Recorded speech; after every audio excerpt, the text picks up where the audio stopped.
We're live. Are we live? Are we live? Are we live? Hold on, let me check. Oh man, all that for nothing. Hold on. Mhm. Oh man, I see. There's always hiccups, man. Golly. I hope you're live right now. If you're with me live, type in live. If you're here on the replay, tap hashtag replay. This is ridiculous. There's always something, man. And like business, right? That's business. That's business. Things happen, and of course, right now things are happening. Yeah, yeah. Let me make sure that we're rolling first. Oh gosh, this is unbelievable. So we're gonna do it this way. We're gonna, of course, of course. Bear with me, Ronnell. I'm sorry, man. No worries. Son of a gun. I I can tell you, I swear. don't know what I said before, so I can't That's duplicate fine. You don't have to. I can't even. that. I can't even log onto my Facebook. I got Sylvia Smith here logged in. Oh my gosh. This is unreal. Hold on, let me go to my phone, man, because it'll let me know if I'm live. We are live. We are live. Oh, We're live. Sorry, man. So, welcome excellent. everyone. Hello. Here we go. This is my second one. So, clearly there are hiccups. We had this amazing introduction y'all missed. Sorry. Guess we'll have to do it again.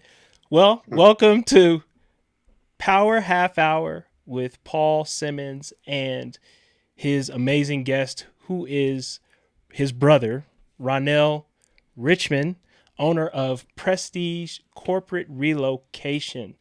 Um, I can't repeat what we just talked about. It was amazing. Um, That's okay. You call me Andre anyway. I know, right? I messed up and It's called okay. called you by the other brother's name.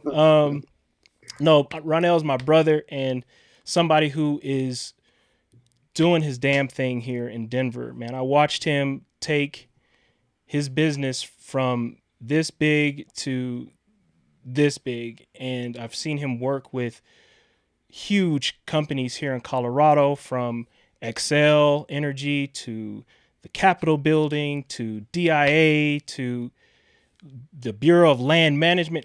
Just really, really doing big things here in Colorado, and I'm really fortunate to have him as a guest. And I'm sorry I wasted a little bit of your time doing, having technical glitches. But anyway, thank you guys for being here. If you're here live, please type in hashtag live. And if you're here on replay, type in hashtag replay. What I had said, which you guys didn't hear, was I really get excited talking to business owners about what they do and how they got into what they do. And a lot of time, there's a lot of crossover in all industries about how business owners are really driving their business forward. So I was honored to have Ronnell set aside some time to kind of explain about what he does and some things that he uses to stay motivated. Without further ado, Ronnell, why don't you go ahead and explain to them what you do? Okay.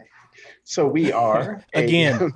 again, we we're a moving and storage company that um, we have a niche in this market, and our niche is mainly we only do business to business, so we don't do any household moving.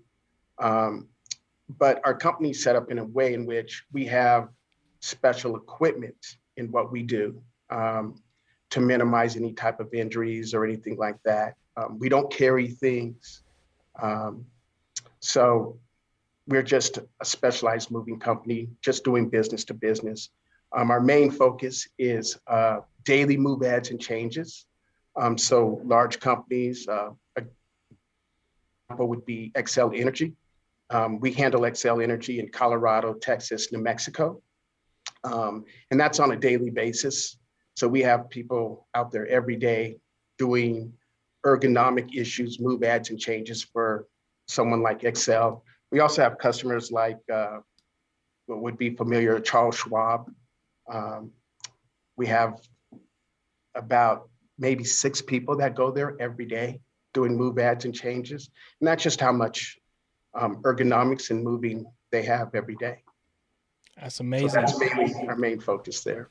So how did you get into what made you say, you know what, I'm gonna start my own business? Well, it didn't actually happen like that. I have always wanted to start my own business, but I didn't know what I wanted to do. Um, I had an uncle come to me and ask me to help out. He actually had one contract and he was going to lose that contract. He asked me to come take a look at that business and to um, make some assessments. And I did. I was there for about 3 months and I told him, hey, I think we can fix this. And um, and then we did. Yeah, we actually fixed it. And that customer has been a customer for 20 years now. So um, that's how I got into the business. That's awesome, man. So you said something that was kind of interesting. It never really, if you're doing what you love, it doesn't really feel like work, right? So you had an idea and you're like, we could do this better, right? And Yes, you implemented a better strategy and a better tactic or whatever it is, and it worked, right? And yes, like you were saying, it only starts off with that one client, and then that one client has a great experience, and then they refer you to other people. And kind of just tell me, how did that work out? How did it start from that one client and work its way up? well, um, interesting enough, most of our business is word of mouth. We don't, because we don't do household moving. Um, a lot of the companies that you may see around that someone may think is a bigger company than we are, and it's because they do, you know, they're doing household moving, and so you'll see a big, United Van Lines truck that's going across the nation, moving someone. But since our focus mainly is business to business, um, and that's mainly listed as kind of O&I business, office and industrial business. Um, we're just as big as those companies. In I apologize for that. In our business calls, um, in our industry. So we're just as big. It's just we have a different focus in this. That's awesome, man. So I really like to try to focus on having an abundant mindset in my life and in my business. And if you see me looking over here, like your face is over here, so I'm trying to make it to where I'm addressing you. That's okay. But like I was saying, I have this abundant mindset in my life and in my business. And so I'm always trying to think about the word more. Like that's my word. More projects, more clients to help, more joy, more to learn, more to do, more to give. Mhm. What's something besides money that you want more of in your life, and in your business? Ooh. Money, it does not drive me at all. Um, money is comes along. If we do a good job, we end up making money. So that will take care of itself. But money doesn't drive me. The competition drives me. Competing, it drives me. Just uh, a lot of times when we're competing against those other companies, they always will find an excuse of why they lost to us, and that excuse may be, oh well, their price is lower, or um, but the truth is, it's we're just better at what we do, and so we're always looking for those angles, just that competing angle to to be better, to get better, to do it better every time. There's something to be learned from every move we do. And with that, we want to get better. So that's why we're here. We just do it better than everyone else. Is there anything you want more of? It's got to a point I want more time with my family. um, that's one thing. I want more for the people that work uh, for me, with me. That's important for me to say. I definitely want more for them all the time. And so I just want them to have the American dream. I want them to live that. And I want to be a part of that. That's awesome, man. So you say you want more time with your family. What is that like, juggling the personal side and having such a demanding professional life as well? How are you able to balance that out? Well, over the past few years, I've been able to spend more time.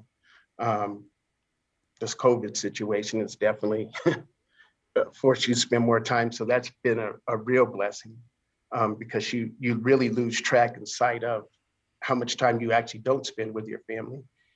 Um, so that's been a good thing. That's the side of this COVID. Uh, I'm not. What was the question again? I was I'm just not. wondering how you balance being a family man and a business owner.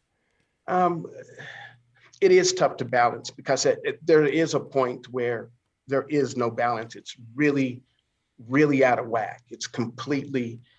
You wake up. I'm thinking it. Um, you you dream it. It's um, a constant organism that lives with you. In order to get here to be successful at this. And I think that's with every business. I think that's just the way it is. Um, but um, but there's enough complaints that happen, in the household that you you need to spend more time. You need to take the kids to school. You need to drop them off. You need to pick them up. And then you got to find that balance. So yeah.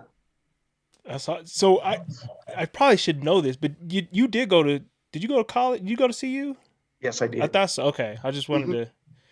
Oh yeah. It's been so long Buff ago, for life, man. by the way. Say that What again. was that? I'm a I buff cut for you off. life. I'll let you speak. Go ahead. No, I'm just sorry. I said I'm a buff for life. Oh, there it is. Buff for Yeah. life. I'm sure there's Hmm. some other buffaloes out there Yes. that'll definitely like that. Um, I went to school in southern Utah, so it is what it is. Yes. It is what it is. Ay, ay. But anyway, I digress. So I like to also think about pivotal. Oh God, let me try again. Pivotal moments in my life that that kind of really shift us and guide us, in our power that cause us to change.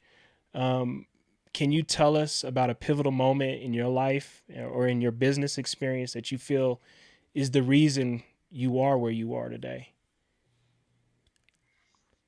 Um, I don't know so much in. Um, I'd have to think for a minute in the business, and there has been when I just thought of it.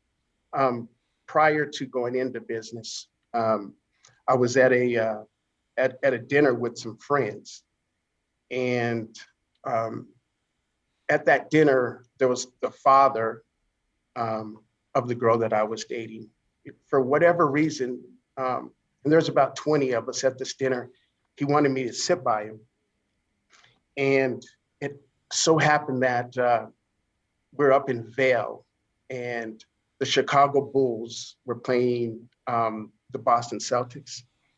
And he asked me, he said, "Hey, if you had an opportunity, which one of these teams would you invest in?" And me being me, I told him the answer that I thought he wanted to hear. I said, "Oh, I'd invest in the Boston Celtics." And he said, "Hmm."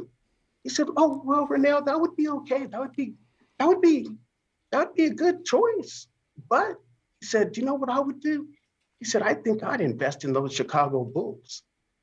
And he goes, because those Bulls, they're on the way up, and you'll make a lot more money with that team on the way up. And I sat there and I was like, man. And so from that day, I look at business in that way. Everything I look at is from that conversation. Um, so I look at everything, it's on the way up. What's the next move? What's the next move on the way up? So that has been a real pivotal driving point in being, I think, successful in this business. So the other one was December 5th, 1997. We were moving Hewlett Packard, and it was so cold that it was so cold, man. And we worked 46 straight hours. And now I'm going to tell you, I could see my bed. So if you've been up for 46 straight hours, and I actually broke down and cried. I cried. And I said, we can't do this. And I got into an elevator and I cried. And at the time, business partner was Bo. And he said, hey, get up. If it's me and you going to have to move everything, then that's what we're going to do. And from that day, I looked at how we did that move.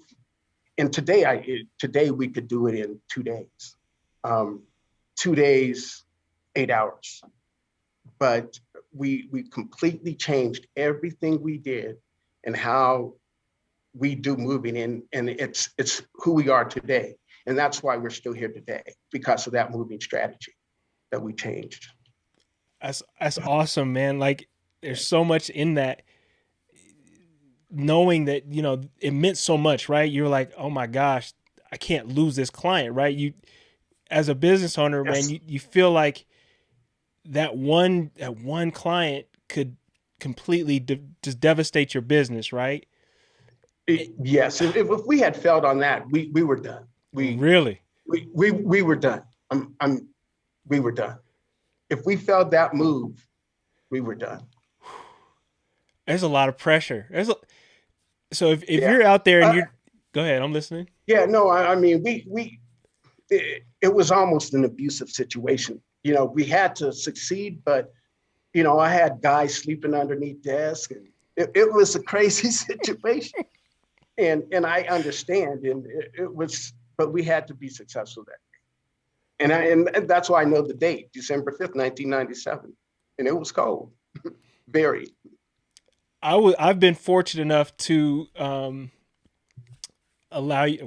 you allowed me to work with you, man, and I got firsthand experience of being in those offices and moving equipment from one building to another, and the way you said you've grown, the way that you have incorporated your own technique, your own style, you set yourself apart by the way that you do things. And is that just because of, trial and error? Was that something you had envisioned, like you said, Um, from the it, beginning? it, in the beginning, some of it is trial and error. Like I said, you learn something from every move. And if you don't examine every move and question, could we do that better? Um, if you want to grow, that's what you need to do. You got to challenge yourself. If you do it like everyone else does it, then eventually, you know, they're going to take the relationship from somebody. That's what's going to win out if everyone does it the same. You got to be better. There's a better way to do things, and you just got to find that niche, and that's what we've done. And we continue to do that. So That's awesome. Well, I know we only have a few minutes remaining, but I wanted to ask you, what's one thing you do or practice that energizes you and gives you the power to persist?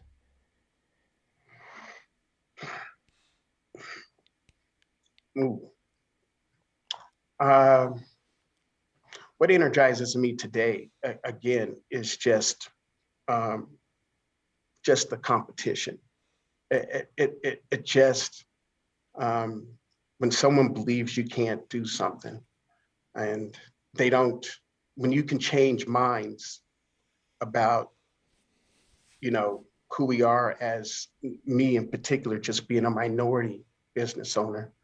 Um, and I could get into some stories about that where, when you've changed somebody's mind and then they come to you and they tell on themselves because of the thoughts that they had um, before they gave you that contract. I think that's powerful. And you just know you're on the right track and you're doing the right things when that's happened multiple times to you. So Man, here you go. You tapped in something else. As a minority business owner, I mean, come on, we could go on and on about that. Do you feel, and I already know the answer, you feel like you have to do twice as good, right? there's 100%. It's real. We have to be twice as good. Our resume has to be twice as good, and it is. And that's an opportunity to succeed. That's all that is. That's what makes you better. That's what you know. When you're going into a job that you can do the job every time well, and you can.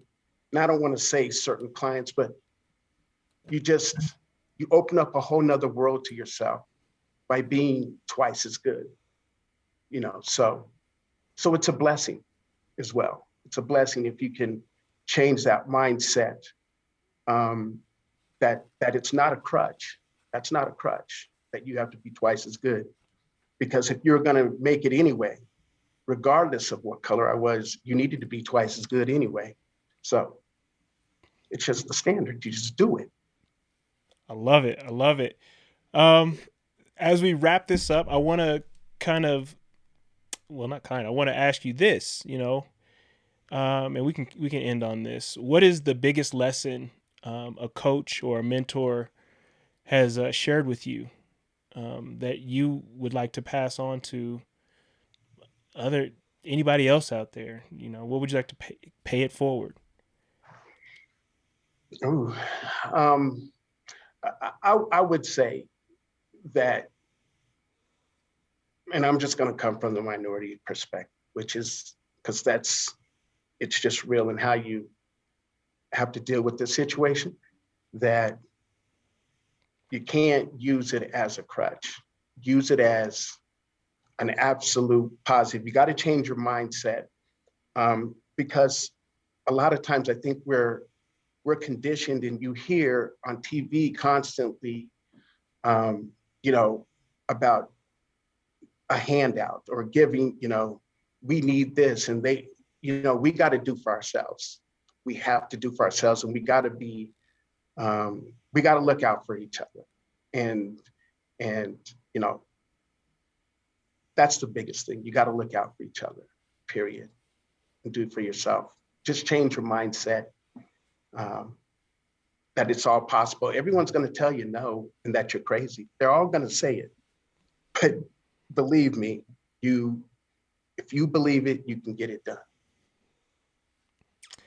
Well, I mean, we are at the end of our power half hour. I know we wasted a lot of it just talking to each other. Apparently, it didn't make the airwaves, but again, I just want to tell you how much I respect you, and I admire the drive and all the things that you've been able to do, and how you've been able to grow, and I know that you will continue to grow.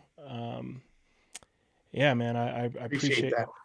I appreciate your time today, and I hope somebody learned something. That's the goal of these conversations. I want people to learn something. Hopefully, you learned something. If you learned something, go ahead and jot it down in the comments section below. I know I learned something. I obviously need to test my system again before I start the interview. This is the second week in a row, man, that it has had a hiccup, and it frustrates me. Okay. But we powered through, right? And we made it. Power So through. again, like I said, I appreciate your time, Ronnell. I love you, brother. And hopefully we can have you on again if you're up for it. Just to, Anytime to help you out, brother. And if it helps someone else, I'm here. awesome, awesome. Thank you so much, sir. And I will let you get back to doing what you do so well. All right. And All right. we'll be in touch, Appreciate man. it. Love you. All right. Love you too. Take Thank you, care. sir. All right. Bye bye. Bye.